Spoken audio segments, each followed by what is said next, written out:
sit vandag hier net buitekant die hospitaal nadat ek vroeër vir 'n doktersafspraak hier binne was.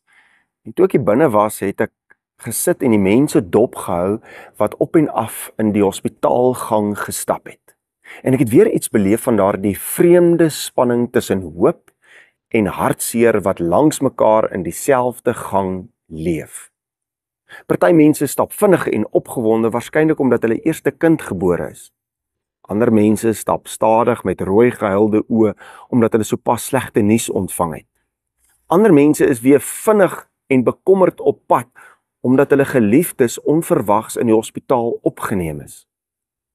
Dis die verloop van die lewe. Dis asof 'n hospitaalgang die lewe in een gebou saamvat.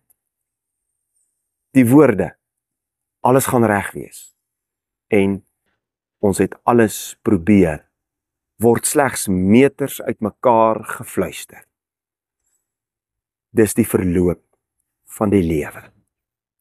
Prediker 3 sê mos, daar's 'n tyd om gebore te word, 'n tyd om te sterwe, 'n tyd om te lag, 'n tyd om te huil, 'n tyd om af te breek, 'n tyd om op te bou. Dis die verloop van die lewe, dis nie teenstrydighede nie. Nee, dit is hoe die lewe met jou gebeur as mens hier op aarde. Ek en jy is gelowiges, kan slegs maar huil saam met die wat huil sonder om moed te verloor. Ons kan juig saam met ander wat juig sonder om te vergeet van ander se pyn. Hoekom? Want ons God is mos God Immanuel, God met ons, God by ons. En die beste voorbeeld wat ons hiervan het is Jesus Christus, want hy weet wat dit beteken om mens te wees. Om mens te wees beteken om te kan voel.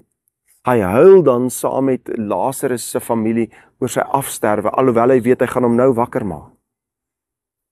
Hy weet wat dit is om emosies te kan ervaar in alle omstandighede. As jy volgende keer dalk weer in 'n hospitaalgang staan, haal vir 'n oomblik diep asem en beleef die lewe in sy volle kleur. Die diep rou wat daar is, en ook die oorweldigende vreugde. En onthou dan, God is naby. Mag jy God se teenwoordigheid in watter seisoen jy ook al is in jou lewe, op hierdie stadium ervaar. Kom ons bid saam. Genadige God, alomteenwoordige God, dankie dat ons mag weet dat U ons bystaan in die seisoene van ons lewe. Ons wil vra, Heer, dat U ons sal help as gelowiges, om ander ook te help en te ondersteun in tye van hartseer, en dat ons saam met ander ook kan juig in seisoene van geluk en vreugde. Maar Here, dankie dat ons mag weet, dat geloof ons help om ons nie vas te kyk in die een of die ander nie, maar dat ons sal besef in al die tye is U teenwoordig. God naby. Ons bid dit in Jesus Christus se naam alleen. Immanuel. Amen.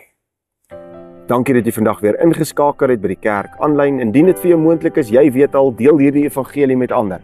Dalk is daar dalk net iemand wat op hierdie stadium in so 'n seisoen is waar hy alleen voel. En hy het net nodig om te weet, God is naby. Tot 'n volgende keer.